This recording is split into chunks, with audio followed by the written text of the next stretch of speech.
ഏവർക്കും അഡ്ഹോക്ക് ലേണിംഗിലേക്ക് വീണ്ടും സ്വാഗതം. ഇന്ത്യയിലെ ഏറ്റവും പ്രധാനപ്പെട്ട നദികളിലൊന്നായ സിന്ധു നദിയെക്കുറിച്ചാണ് നമ്മൾ പഠിച്ചു വന്നുകൊണ്ടിരുന്നത്. സിന്ധുവിന്റെ ഉത്ഭവം, സിന്ധു നദി ഒഴുകുന്ന പ്രദേശങ്ങൾ, സിന്ധു നദീജല കരാർ, സിന്ധുവിലെ പ്രധാനപ്പെട്ട അണക്കെട്ടുകൾ, സിന്ധുവിന്റെ തീരത്തുള്ള പ്രധാനപ്പെട്ട നഗരങ്ങൾ, പഞ്ചനദികൾ, സപ്ത സിന്ധു തുടങ്ങിയ കാര്യങ്ങൾ കഴിഞ്ഞ ക്ലാസ്സുകളിൽ നമ്മൾ പഠിച്ചു കഴിഞ്ഞു. ഇന്ന് നമ്മൾ പഠിക്കാൻ പോകുന്നത് സിന്ധുവിന്റെ പ്രധാനപ്പെട്ട പോഷക നദികളെ പറ്റിയാണ്. പോഷക നദികൾ എന്ന് പറയുമ്പോൾ ഏറ്റവും പ്രാധാന്യം അർഹിക്കുന്നത് പഞ്ചനദികൾ തന്നെയാണ്. പഞ്ചനദികൾ എന്ന് പറയുന്നത് ജലം, ചിനാബ്, രവി, ബിയാസ്, സത്ലജ്, ഈ 5 നദികളെ നമ്മൾ വിളിക്കുന്ന പേരാണ് പഞ്ചനദികൾ എന്ന് പറയുന്നത്. അപ്പോൾ പഞ്ചനദികൾ ആരുമായി ബന്ധപ്പെട്ടിരിക്കുന്നു എന്ന് ചോദിച്ചിട്ടുണ്ടെങ്കിൽ സിന്ധു എന്നുള്ളതാണ് അതിന്റെ ആൻസർ എന്ന് പറയുന്നത്. പഞ്ചനദികളിൽ ഒന്നാമത്തെ നദിയായിട്ട് നമ്മൾ പഠിക്കുന്നത് ചിനാബ് എന്ന് പറയുന്ന നദിയെ പറ്റിയാണ്. ഒന്നാമത്തെ നദിയായിട്ട് പഠിക്കുന്ന നദിയാണ് ചിനാബ് എന്ന് പറയുന്നത്. ചിനാബിന്റെ ഉത്ഭവം, ചിനാബിന്റെ ഒറിജിൻ സോഴ്സ് എവിടെയെന്ന് ചോദിച്ചിട്ടുണ്ടെങ്കിൽ അതൊരു പാസാണ്, ഒരു ചുരമാണ്. നമ്മൾ ഗ്യാപ്പ് എന്നെല്ലാം നമ്മൾ പറയും, അല്ലെങ്കിൽ ചുരമെന്ന് നമ്മൾ പറയും. ആ ചുരത്തിന്റെ പേരാണ് ബാരാലാച്ച ലാ പാസ്. ബാരാലാച്ച ലാ പാസ് ഒരു നീണ്ട പേരാണ്. ബാരാലാച്ച ലാ. ലാ എന്ന് പറഞ്ഞാൽ ചുരമെന്നാണ് കേട്ടോ. ലാ എന്ന് പറയുന്നത് ഒരു ടിബറ്റൻ വാക്കാണ്. ലാ എന്ന് പറയുന്ന വാക്കിന്റെ അർത്ഥം ചുരം എന്നാണ്. അപ്പോൾ ഹിമാചൽ പ്രദേശിലാണ്, ഹിമാചൽ പ്രദേശ് മാർക്ക് ചെയ്തിട്ടുണ്ട്. ഹിമാചൽ പ്രദേശിലെ ബാരാലാച്ച ലാ പാസ്, ഹിമാചൽ പ്രദേശിലെ ബാരാലാച്ച ലാ ചുരത്തിൽ നിന്ന് ഉത്ഭവിക്കുന്ന നദിയാണ് ചിനാബ് എന്ന് പറയുന്നത്. അങ്ങനെ ചിനാബ് ഹിമാചൽ പ്രദേശിൽ നിന്ന് ഉത്ഭവിക്കുന്നു. ഹിമാചൽ പ്രദേശിൽ നിന്ന് നേരിട്ട് ചിനാബ് ജമ്മു കാശ്മീരിലേക്ക് എത്തുന്നു. കേന്ദ്രഭരണ പ്രദേശമായിട്ടുള്ള ജമ്മു കാശ്മീരിലേക്ക് എത്തുന്നു. ജമ്മു കാശ്മീരിൽ നിന്ന് പാകിസ്ഥാൻ എന്ന് പറയുന്ന രാജ്യത്തിലേക്ക് ഒഴുകുന്നു. പാകിസ്ഥാനിൽ നിന്ന് സിന്ധു നദിയിലേക്ക് വന്നു ചേരുന്നു. ഇങ്ങനെയാണ് ചിനാബിന്റെ റൂട്ട് എന്ന് പറയുന്നത്. അപ്പോൾ ചിനാബ് ഉത്ഭവിക്കുന്ന എവിടെ നിന്നായിരുന്നു? ഒരു ചുരമല്ലേ? ആ ചുരത്തിന്റെ പേരെങ്ങനെയായിരുന്നു? ബാരാലാച്ച ലാ പാസ്. ഹിമാചൽ പ്രദേശിലെ ബാരാലാച്ച ലാ ചുരത്തിൽ നിന്ന് ഒറിജിനേറ്റ് ചെയ്യുന്ന നദിയാണ് ഇത് ചിനാബ് എന്ന് പറയുന്നത്. ചിനാബ് ജമ്മു കാശ്മീരിലൂടെ ഒഴുകുന്നുണ്ട്. ജമ്മു കാശ്മീരിൽ നിന്ന് പാകിസ്ഥാനിലേക്ക് വരുന്നു. പാകിസ്ഥാനിൽ നിന്ന് ചിനാബ് നദി സിന്ധു നദിയോടുകൂടി ചേരുന്നു. സിന്ധു നദിയുടെ പോഷക നദികളിൽ അല്ലെങ്കിൽ പഞ്ചനദികളിൽ ഏറ്റവും വലിയ നദിയാണ്. ഏറ്റവും പ്രധാനപ്പെട്ട പോയിന്റുകളിൽ ഒന്ന് തന്നെയാണ് പഞ്ചനദികളിൽ ഏറ്റവും വലിയ നദി അല്ലെങ്കിൽ സിന്ധുവിന്റെ ഏറ്റവും വലിയ പോഷക നദി. എങ്ങനെയാണ് നമ്മൾ ഒരു നദിയെ വലിയ നദി എന്ന് പരിഗണിക്കുന്നത്? ആ നദിയിലുള്ള ജലത്തിന്റെ അളവ് അനുസരിച്ചാണ് അല്ലെ. അപ്പോൾ സിന്ധു എന്ന് പറയുന്ന നദിയിലേക്ക് ഏറ്റവും കൂടുതൽ ജലം എത്തിക്കുന്ന നദിയാണ് ചിനാബ് എന്ന് പറയുന്നത്. The largest tributary of Indus, സിന്ധുവിന്റെ ഏറ്റവും വലിയ പോഷക നദിയാണ് ഏത്? ചിനാബ് എന്ന് പറയുന്നത്.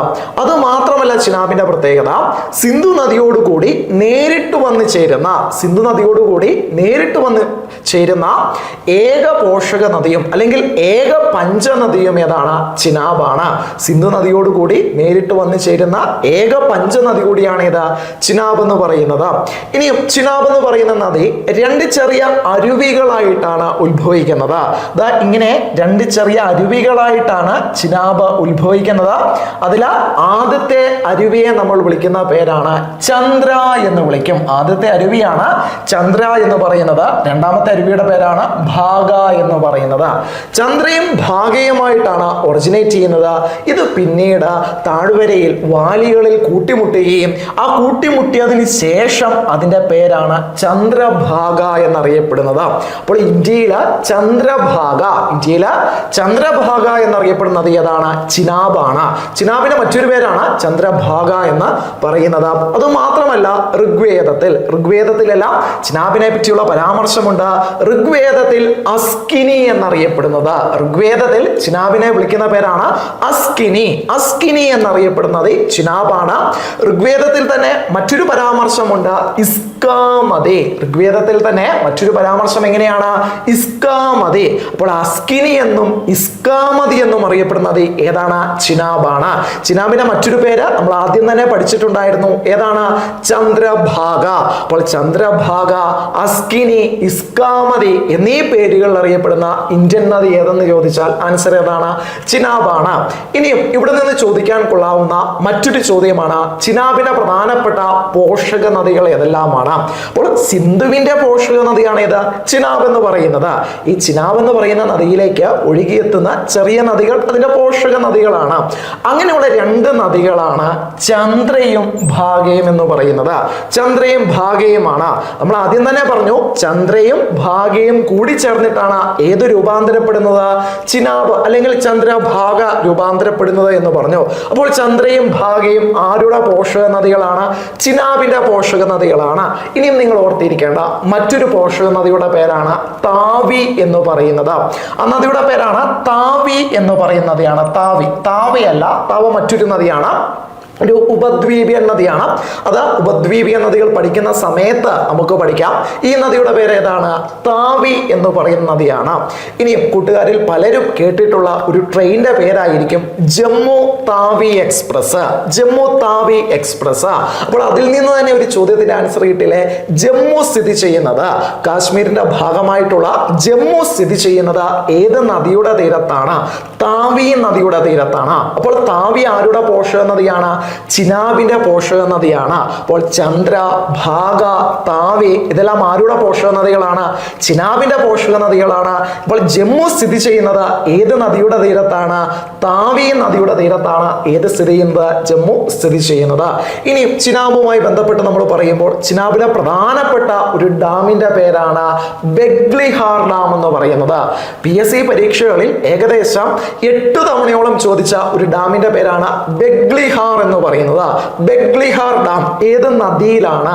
ചിനാബിലാണ്. ചിനാബിൽ സ്ഥിതി ചെയ്യുന്ന ഒരു പ്രധാനപ്പെട്ട ഡാമിന്റെ പേരാണ്, അണക്കെട്ടിന്റെ പേരാണ് ഏത്? ബെഗ്ലിഹാർ എന്ന് പറയുന്നത്. രണ്ടാമത് മറ്റൊരു ഡാം കൂടി പഠിച്ചു വെക്കുക, ദുൽഹസ്തി ഡാം. ദുൽഹസ്തി ഡാം അതും എവിടെ തന്നെയാണ്? അതും ചിനാബിലാണ്. സലാല്, റാറ്റില് രണ്ട് ഡാമുകൾ പ്രധാനപ്പെട്ടതാണ്. സലാല്, റാറ്റില്. ഈ അടുത്ത കാലത്ത് 2020 ശേഷം ചോദിച്ച ഡാമിന്റെ പേരാണ് റാറ്റിൽ ഡാം എന്ന് പറയുന്നത്. അപ്പോൾ മൊത്തം നമ്മൾ 4 ഡാമുകളാണ് പഠിച്ചു വെച്ചത്. ബെഗ്ലിഹാർ, ദുൽഹസ്തി, സലാല്, റാറ്റില്. ഈ 4 ഡാമുകൾ ജമ്മു കാശ്മീരിലാണ്. ഈ 4 ഡാമുകൾ എവിടെയാണ്? ജമ്മു കാശ്മീരിലാണ്. ഈ 4 ഡാമുകൾ ഏത് നദിയിലാണ്? ചിനാബ് നദിയിലാണ്. ഇനിയും ചിനാബ് ജമ്മു കാശ്മീരിലൂടെ ഒഴുകി പാകിസ്ഥാനിലൂടെ ഒഴുകി എവിടെ വന്ന് പതിക്കുന്നു എന്നാ പറഞ്ഞത്? സിന്ധുവിൽ വന്ന് പതിക്കുന്നു. അങ്ങനെ ചിനാബ് സിന്ധു നദിയിൽ വന്ന് പതിക്കുന്ന ഈ സ്ഥലമുണ്ടല്ലോ പാകിസ്ഥാനിലെ, ആ സ്ഥലത്തെ വിളിക്കുന്ന പേരാണ് മിതാൻ കോട്ട് എന്ന് പറയുന്നത്. മിതാൻ കോട്ട്. പാകിസ്ഥാനിലെ മിതാൻ കോട്ടിൽ വെച്ചാണ് ചിനാബ് ഏത് നദിയുമായി ചേരുന്നത്? സിന്ധു നദിയുമായി ചേരുന്നത്. അങ്ങനെ ചിനാബ് വന്ന് പതിക്കുന്നത് എവിടെയാണ്? സിന്ധു നദിയിലാണ്. സിന്ധു നദിയിലേക്ക് നേരിട്ട് വന്ന് പതിക്കുന്ന ഏക പഞ്ചനദിയും ഏതാണ്? ചിനാബാണ്. അപ്പോൾ പഞ്ചനദികളിൽ ഏറ്റവും പ്രധാനപ്പെട്ട നദിയായിട്ടുള്ള ചിനാബിനെ പറ്റിയാണ് നമ്മൾ പഠിച്ചുകൊണ്ടിരിക്കുന്നത്. ചിനാബിന്റെ ഉത്ഭവം എവിടെയായിരുന്നു? ഹിമാചൽ പ്രദേശിലാണ്. ഹിമാചൽ പ്രദേശിലെ ഒരു പാസാണ്, ഒരു ചുരമാണ്. ആ ചുരത്തിന്റെ പേരാണ് ഏതാ? ബാരാലാച്ചാല പാസ്. ഇനിയും സിന്ധുവിന്റെ ഏറ്റവും വലിയ പോഷക നദി ഏതാണ്? ചിനാബാണ്. ചിനാബിന്റെ പ്രധാനപ്പെട്ട 3 പേരുകളാണ് അസ്കിനി, ഇസ്കാമതി, ചന്ദ്രഭാഗ. അസ്കിനി, ഇസ്കാമതി, ചന്ദ്രഭാഗ ആരുടെ പേരുകളാണ്? ചിനാബിന്റെ പേരുകളാണ്. ചിനാബിന്റെ പ്രധാനപ്പെട്ട പോഷക നദികളാണ് ചന്ദ്രഭാഗ, താവി. ചന്ദ്രഭാഗ, താവി. താവിയെ പറ്റി പറയുമ്പോൾ എന്താ പറഞ്ഞത്? ജമ്മു സ്ഥിതി ചെയ്യുന്നത്. ജമ്മു സ്ഥിതി ചെയ്യുന്നത് ഏത് നദിയുടെ തീരത്താണ്? താവി നദിയുടെ തീരത്താണ്. നമ്മൾ പഠിച്ചിട്ടുണ്ട് ലഡാക്ക് സ്ഥിതി ചെയ്യുന്നത് സിന്ധുവിന്റെ തീരത്താണ്. ലേ സ്ഥിതി ചെയ്യുന്നത് സിന്ധുവിന്റെ തീരത്താണ്. കറാച്ചി, റാവൽപിണ്ടി, മോഹൻജദാരോ ഇതെല്ലാം ഏത് നദിയുടെ തീരത്താണ്? സിന്ധുവിന്റെ തീരത്താണ്. ഇനിയും അതിനുശേഷം നമ്മൾ പറഞ്ഞത് ചിനാബിലെ പ്രധാനപ്പെട്ട അണക്കെട്ടുകളെ കുറിച്ചാണ്. ഏറ്റവും പ്രധാനപ്പെട്ടത് ബെഗ്ലിഹാർ ഡാം ആണ്. ഇന്ത്യയും പാകിസ്ഥാനും തമ്മിൽ തർക്കം നിലനിൽക്കുന്ന, അങ്ങനെ തന്നെ ചോദിച്ചിട്ടുണ്ട്, ഇന്ത്യയും പാകിസ്ഥാനും തമ്മിൽ തർക്കം നിലനിൽക്കുന്ന ചിനാബ് നദിയിലെ ഡാം ഏതാണ്? ബെഗ്ലിഹാർ ഡാം ആണ്. കാരണം ഈ അതിർത്തിയിലുള്ള മിക്ക ഡാമുകളെയും പറ്റിയും നമുക്ക് തർക്കമുണ്ട്. അതുകൊണ്ട് ചിനാബ് നദിയിലെ ഡാം ഏതെന്ന് ചോദിച്ചാൽ ആൻസർ ഏതാണ്? ബെഗ്ലിഹാർ ഡാം ആണ്. 2 ദുൽഹസ്തി ഡാം കാശ്മീരിലാണ്. സലാൽ ഡാം കാശ്മീരിലാണ്. റാറ്റിൽ ഡാം എവിടെയാണ്? കാശ്മീരിലാണ്. അപ്പോൾ ഇതെല്ലാമാണ് ചിനാബിലെ പ്രധാനപ്പെട്ട പ്രധാനപ്പെട്ട അണക്കെട്ടുകൾ എന്ന് പറയുന്നത്. ചിനാബ് സിന്ധു നദിയുമായി ചേരുന്ന സ്ഥലമാണ് ഏത്? മിഥാൻ കോട്ട് എന്ന് പറയുന്നത്. ഇത്രയും കാര്യങ്ങളാണ് ചിനാബിനെ പറ്റി നമുക്ക് പഠിക്കാനുള്ളത്. പഞ്ചനദികളിൽ രണ്ടാമത്തെ നദിയാണ് ജലം എന്ന് പറയുന്നത്. പഞ്ചനദികളിൽ ചിനാബ് കഴിഞ്ഞാൽ നമുക്ക് പഠിക്കാനുള്ള ഏറ്റവും പ്രധാനപ്പെട്ട നദികളിൽ ഒന്നാണ് ഏത്? ജലം എന്ന് പറയുന്നത്. ജലം നദി ഒറിജിനേറ്റ് ചെയ്യുന്നത് ഇവിടെയാണ്, കാശ്മീരിൽ നിന്നാണ്, ജമ്മു കാശ്മീരിൽ നിന്നാണ്. ജമ്മു കാശ്മീരിൽ നിന്ന് ഒറിജിനേറ്റ് ചെയ്ത് കുറച്ചു ദൂരം ജമ്മുവിലൂടെ ഒഴുകി പിന്നീട് നേരെ പാകിസ്ഥാനിലേക്ക് വരുന്നു. പാകിസ്ഥാനിലൂടെ ഒഴുകി ഏത് നദിയിലേക്കാണ് വന്ന് പതിക്കുന്നത്? ചിനാബിലേക്കാണ് വന്ന് പതിക്കുന്നത്. അപ്പോൾ ജലം എന്ന് പറയുന്ന നദി എവിടെയാണ് വന്ന് പതിക്കുന്നത്? ചിനാബിലേക്കാണ് വന്ന് പതിക്കുന്നത്. ക്ലാസിന്റെ തുടക്കത്തിൽ തന്നെ പറഞ്ഞിട്ടുണ്ടായിരുന്നു, നേരിട്ട് സിന്ധു നദിയുമായി ചേരുന്ന ഏക പോഷക നദി ഏതാണ്? ചിനാബാണ്. ബാക്കിയുള്ള പോഷക നദികൾ എവിടേക്കാണ് വന്ന് പതിക്കുന്നത്? ചിനാബിലേക്കാണ് വന്ന് പതിക്കുന്നത്. ഇനിയും എവിടെയാണ് ജലം നദിയുടെ ഒറിജിൻ? എവിടെയാണ് ഉത്ഭവം? എവിടെയാണ്? ചോദിച്ച ചോദ്യം തന്നെയാണ്. വെരിനാഗ് ഹിമാനിയാണ്. ജമ്മു കാശ്മീരിലെ വെരിനാഗ്, ജമ്മു കാശ്മീരിലെ ആ വാക്ക് വളരെ പ്രധാനപ്പെട്ടതാണ്. ജമ്മു കാശ്മീരിലെ വെരിനാഗ് ഹിമാനിയിൽ നിന്ന് ഉത്ഭവിക്കുന്ന നദിയാണ് ഏത്? ജലം എന്ന് പറയുന്നത്. ആ ജമ്മു കാശ്മീരിലെ വെരിനാഗ് ഹിമാനിയിൽ നിന്ന് ഉത്ഭവിക്കുന്നു, താഴ്വരകളിലൂടെ ഒഴുകുന്നു. ഏത് താഴ്വര? ഏത് വാലിയാണ്? Kashmir valley. Rank making question ആണ്. കാശ്മീർ വാലിയുടെ രൂപീകരണത്തിന് കാരണമായ നദി ഏതാണ്? കാശ്മീർ താഴ്വര രൂപീകരിക്കപ്പെടാൻ കാരണമായ നദി ഏതാണ്? ജലം നദിയാണ്. ജമ്മു കാശ്മീരിലെ വെരിനാഗ് ഹിമാനിയിൽ നിന്ന് ഉത്ഭവിക്കുന്ന നദി ഏതാണ്? ജലം നദിയാണ്. അങ്ങനെ താഴേക്ക് ഒഴുകുന്ന സമയത്ത് ജലം നദിയുടെ തീരത്ത് ഇവിടെ ഒരു നഗരമുണ്ട്. ഇന്ത്യയിലെ തന്നെ പ്രധാനപ്പെട്ട നഗരങ്ങളിൽ ഒന്നാണ്. പണ്ടതൊരു ക്യാപിറ്റൽ സിറ്റി ആയിരുന്നു. അതിന്റെ പേരാണ് ശ്രീനഗർ എന്ന് പറയുന്നത്. ജമ്മു കാശ്മീരിലെ ശ്രീനഗർ ഏത് നദിയുടെ തീരത്താണ്? ജലം നദിയുടെ തീരത്താണ്. അങ്ങനെ ശ്രീനഗർ എല്ലാം ക്രോസ് ചെയ്ത് ജലം നദി ഒഴുകുന്നു. നേരെ ഒഴുകിയെത്തുന്നത് ഒരു തടാകത്തിലേക്കാണ്. ഇന്ത്യയിലെ തന്നെ ഏറ്റവും വലിയ ശുദ്ധജല തടാകമായിട്ടുള്ള വൂളാർ ലേക്കിലേക്കാണ്. ഇന്ത്യയിലെ തന്നെ ഏറ്റവും വലിയ ശുദ്ധജല തടാകമായിട്ടുള്ള വൂളാർ ലേക്കിലേക്കാണ്. അവിടെ ഒരു ചോദ്യമുണ്ട്, വൂളാർ തടാകത്തിലേക്ക് ജലം എത്തിക്കുന്ന നദി ഏതാണ്? വൂളാർ തടാകത്തിലേക്ക് ജലം എത്തിക്കുന്ന നദി ഏതാണ്? അതിന്റെ ആൻസർ ജലമാണ് കേട്ടോ. വൂളാർ തടാകത്തിലേക്ക് ജലം എത്തിക്കുന്ന നദി ഏതാണ്? ജലമാണ്. ഇവിടെ മറ്റൊരു കാര്യം കൂടി നമ്മൾ പഠിച്ചു വെക്കുക.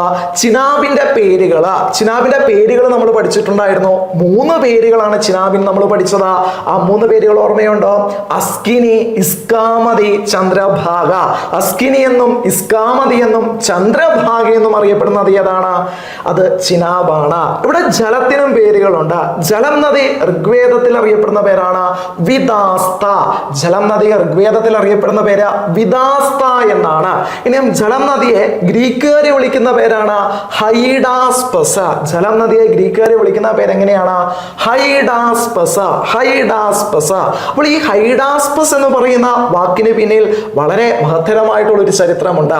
നമുക്ക് എല്ലാവർക്കും അറിയാം, അലക്സാണ്ടർ അല്ലെ, അലക്സാണ്ടർ ചക്രവർത്തി, മാസിഡോണിയൻ സാമ്രാജ്യത്തിന്റെ അധിപനായിട്ടുള്ള അലക്സാണ്ടർ ചക്രവർത്തിയും പോറസും തമ്മിൽ അല്ലെ, പണ്ടത്തെ പഞ്ചാബ് പ്രവിശ്യയിലെ രാജാവായിട്ടുള്ള പോറസും തമ്മിൽ ജലം നദിയുടെ തീരത്ത് BC 326 ഒരു യുദ്ധം ഉണ്ടായിട്ടുണ്ടായിരുന്നു. ആ യുദ്ധത്തെ വിളിക്കുന്ന പേരാണ് ഹൈഡാസ്പസ് യുദ്ധം എന്ന് പറയുന്നത്. BC 326 ഉണ്ടായ യുദ്ധമാണ് ഹൈഡാസ്പസ് യുദ്ധം. അപ്പോൾ ആ യുദ്ധം നടന്നത് ജലം നദിയുടെ തീരത്താണ്. അതിൽ പിന്നെ ഗ്രീക്ക് ചരിത്രകാരന്മാര് ജലം നദിയെ വിളിക്കുന്ന പേരാണ് ഹൈഡാസ്പസ്. അപ്പോൾ വിദാസ്ത എന്നും ഹൈഡാസ്പസ് എന്നും അറിയപ്പെടുന്ന ഇന്ത്യൻ നദിയാണ് ജലം എന്ന് പറയുന്നത്. ഇനി ജലം നദിയുടെ പ്രധാനപ്പെട്ട ഒരു പോഷക നദിയാണ് കിഷൻ ഗംഗ എന്ന് പറയുന്നത്. ജലം നദിയുടെ പ്രധാനപ്പെട്ട പോഷക നദിയാണ് കിഷൻ ഗംഗ. കാരണം ഈ വാക്കിന്റെ അവസാനം ഗംഗ എന്നുണ്ട്. അപ്പൊ ഗംഗ എന്ന പേരിൽ അവസാനിക്കുന്ന നദികൾ രാംഗംഗ, കാളിഗംഗ, മഹാഗംഗ, പഞ്ചഗംഗ അങ്ങനെയുള്ള നദികളെ പറ്റി പൊതുവെ ചോദിക്കാറുണ്ട്. ഇത് കിഷൻ ഗംഗ, ജലം നദിയുടെ ട്രിബ്യൂട്ടറി ആണ് ഏത്? കിഷൻ ഗംഗ എന്ന് പറയുന്നത്. കിഷൻ ഗംഗയെ പറ്റിയുള്ള ചോദ്യം ഇതായിരിക്കും, നീലം താഴ്വരകളിലൂടെ താഴ്വരകളിലൂടെ, നീലം വാലികളിലൂടെ ഒഴുകുന്ന നദി ഏതാണ്? അപ്പോൾ നീലം താഴ്വരകളിലൂടെ ഒഴുകുന്ന നദിയാണ് ഏത്? കിഷൻ ഗംഗ എന്ന് പറയുന്നത്. അതോടെ കിഷൻ ഗംഗയെ വിളിക്കുന്ന മറ്റൊരു പേരാണ് നീലം റിവർ. നീലം നദി എന്നറിയപ്പെടുന്ന നദിയാണ് ഏത്? കിഷൻ ഗംഗ എന്ന് പറയുന്നത്. ഇനി ജലം നദിയിലെ പ്രധാനപ്പെട്ട ഡാമുകൾ. ഏറ്റവും പ്രധാനപ്പെട്ട ഡാം ജലം നദിയിൽ നിങ്ങളൊരു ഡാം പഠിക്കുകയാണെങ്കിൽ ഒന്നാമതായി പഠിക്കേണ്ട ഡാമാണ് ഉറി ഡാം. ജലം നദിയിൽ നമുക്ക് പഠിക്കേണ്ട ഏറ്റവും പ്രധാനപ്പെട്ട ഡാമാണ് ഏത്? ഉറി ഡാം എന്ന് പറയുന്നത്. രണ്ടാമത്തെ ഡാമാണ് കിഷൻ ഗംഗ ഡാം. അതായത് കിഷൻ ഗംഗയും ജലം നദിയും തമ്മിൽ കൂടിച്ചേരുന്ന സ്ഥലത്താണ് കിഷൻ ഗംഗ ഡാം സ്ഥിതി ചെയ്യുന്നത്. കിഷൻ ഗംഗ ഡാം സ്ഥിതി ചെയ്യുന്നത് ഏത് നദിയിലാണ് എന്ന് ചോദിച്ചിട്ടുണ്ടെങ്കിൽ ഓപ്ഷനിൽ ജലം എന്ന് കാണും. അപ്പോൾ അതങ്ങ് കറുപ്പിച്ചേക്കണം. ഏതാണ്? ജലം നദിയാണ് കിഷൻ ഗംഗ ഡാം. ഇനി മൂന്നാമത്തെ ഡാം കുറച്ച് വ്യത്യസ്തമായിട്ടുള്ള പേരാണ് ടുൾബുൾ ഡാം. മൂന്നാമത്തെ ഡാം കുറച്ച് വ്യത്യസ്തമായിട്ടുള്ള പേരാണ് ടുൾബുൾ ഡാം. ടുൾബുൾ ഡാമും എവിടെയാണ്? ജലം നദിയിലാണ്. ഇനി ഈ 3 ഡാമുകൾ ഉണ്ടല്ലോ, നമ്മൾ പഠിച്ച 3 ഡാമുകൾ Uri dam, Kishanganga dam, Tulbul dam. 3 ഡാമുകൾ ഉണ്ടല്ലോ, Uri dam, Kishanganga dam, Tulbul dam.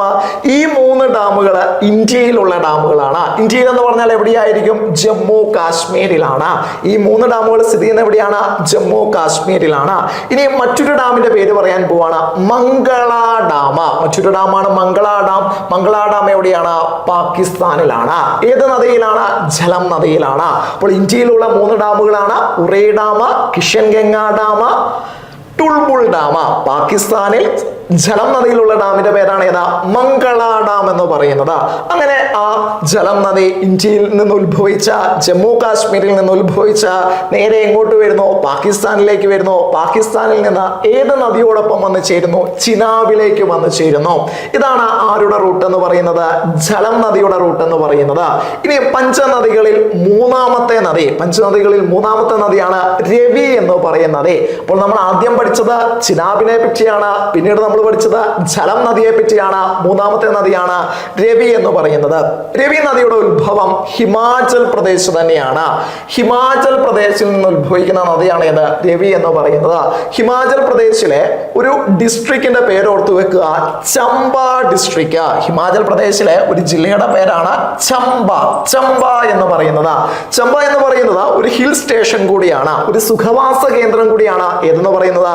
Champa എന്ന് പറയുന്നത്. അതായത് ഹിമാചൽ പ്രദേശിലെ ചമ്പ ജില്ലയിൽ നിന്ന് ഉത്ഭവിക്കുന്ന നദിയാണ് ഏത്? രവി എന്ന് പറയുന്നത്.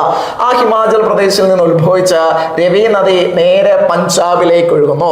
പഞ്ചാബിൽ നിന്ന് രവി നദി നേരെ പാകിസ്ഥാനിലേക്ക് ഒഴുകുന്നു. പാകിസ്ഥാനിൽ നിന്ന് രവി നദി എങ്ങോട്ട് വന്ന് ചേരുന്നു?